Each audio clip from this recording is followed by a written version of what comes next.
penerapan hukum Bernoulli pada kincir air bebas energi. Halo semua, perkenalkan nama saya Farel Ananta Putra, NIM 1234163 dari TPB 19. Halo semuanya, perkenalkan saya Gusti Madatan Matrasanti dengan NIM 123410064 dari TPB 19. Halo semua, perkenalkan saya Putri Ratnasari, NIM 123160035 dari TPB 19. Halo semuanya, perkenalkan nama saya Laras Ayu Priyadi dengan NIM 123160034 dari TPB 19. Halo semuanya, perkenalkan nama saya Juli Astri Sinaga dengan NIM 123410062 dari TPB 19. Mari kita mulai dengan apa sih pokok pembahasan yang akan dibahas pada video kali ini. Pertama, kita akan membahas tujuan RBL, lalu pengertian dari hukum Bernoulli itu sendiri, kemudian pengaplikasian dalam kehidupan sehari-hari, pengujian dan prinsip kerja, hasil, kelebihan, kelemahan, dan juga solusinya. Kita mulai dengan tujuan RBL. Pertama, kita diharapkan terbiasa dalam berpikir ilmiah dan menyampaikan ide pada platform manapun, serta dapat memahami dan mengenal berbagai teknologi aplikasi serta perkembangan di era Industri 4. Kemudian kita akan membahas pengertian hukum Bernoulli. Hukum Bernoulli menyatakan bahwa tekanan fluida akan berkurang atau menurun jika fluida tersebut mengalir atau bergerak lebih cepat.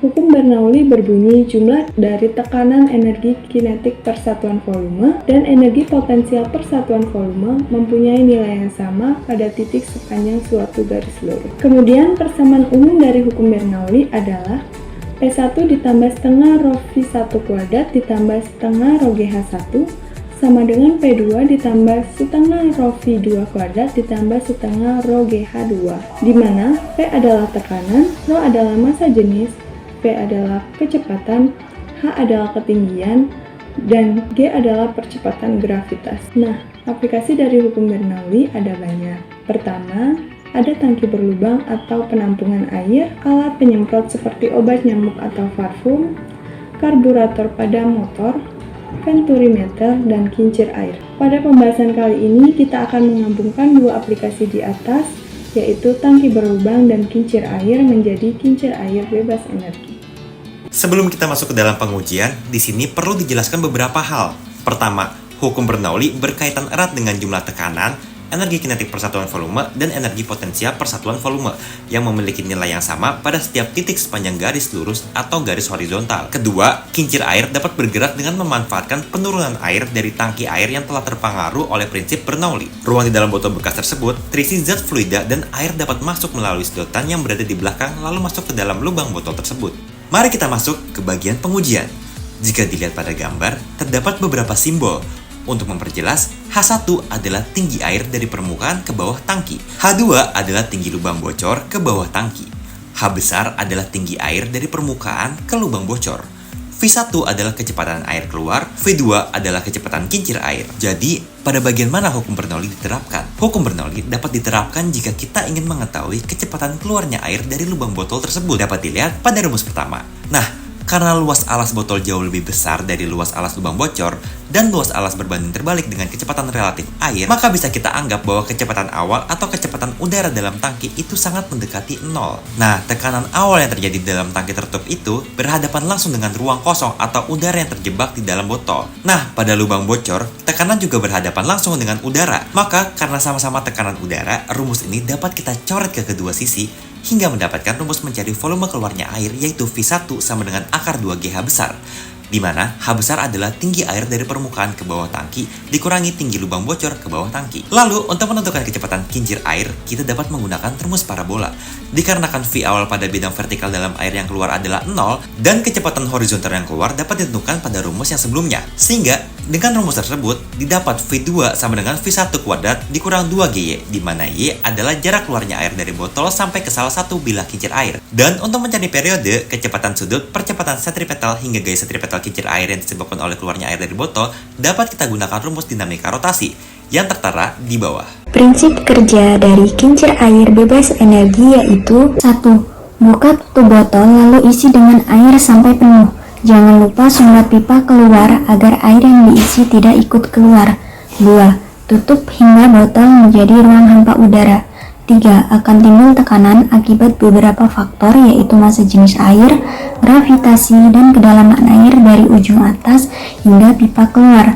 4. Buka sumbatan pipa dan air akan keluar dengan kecepatan yang dipengaruhi oleh faktor di atas. 5.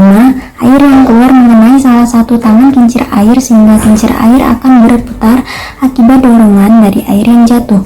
6. Tekanan dari botol di ruangan hampa akan menyebabkan air naik ke atas sehingga botol akan kembali terisi penuh dengan sendirinya. Hasil dari kincir air bebas energi yaitu kita sudah uji bagaimana ketinggian air dapat mempengaruhi tekanan dan kecepatan air mengalir. Semakin jauh kedalaman, maka tekanan semakin besar sehingga kecepatan air yang keluar juga besar. Karena hal itu, kecepatan air yang mengalir akan semakin besar sehingga kincir air akan bergerak karena air yang turun dari botol dan mempengaruhi kecepatan dari putaran kincir air tersebut. Hal ini berkaitan erat dengan hukum hidrostatis dan teorema Torricelli atau laju efflux yang merupakan penerapan dari topik kita yaitu hukum Bernoulli itu sendiri. Keunikan dan kelebihan kincir air bebas energi. Keunikan dan kelebihan kincir air bebas energi terletak pada energi yang diperlukan untuk menggerakkan kincir air. Tekanan yang dihasilkan dalam botol membuat air naik melalui sedotan dan masuk kembali ke dalam botol, sehingga air dalam botol tidak akan pernah habis dan membuat kincir air selalu berputar. Kelebihan alat ini adalah kita bisa memanfaatkannya dengan memasang generator untuk mengubah energi yang dihasilkan oleh gerak rotasi kincir air menjadi energi listrik. Sedangkan kelemahan dari alat ini yaitu kurangnya daya hisap yang membuat air untuk bergerak ke atas. Tidak adanya daya dorong untuk membuat air bergerak memenuhi isi botol. Kesalahan dalam pembuatan alat uji seperti kesalahan perekatan lem dan kemungkinan kebocoran udara karena terdapat titik yang membuat udara keluar dari botol tersebut. Namun kita juga memperoleh solusi dari kelemahan tersebut. Kita bisa memasang dinamo di ujung pipa atau sedotan sebagai alat pompa air, seperti halnya pompa air yang dipakai dalam kehidupan sehari-hari untuk memperoleh air dari sumur atau air tanah. Hal ini tidak akan bermasalah pada pembuktian prinsip Bernoulli, karena air yang dipompa ke dalam botol tersebut akan perlahan penuh, dan jika penuh, ketinggian serta tekanan tersebut akan membuat air keluar sebesar tekanan yang ditimbulkan karena tinggi air dan berpengaruh terhadap kecepatan keluarnya air, seperti teori yang sudah kita paparkan lebih awal.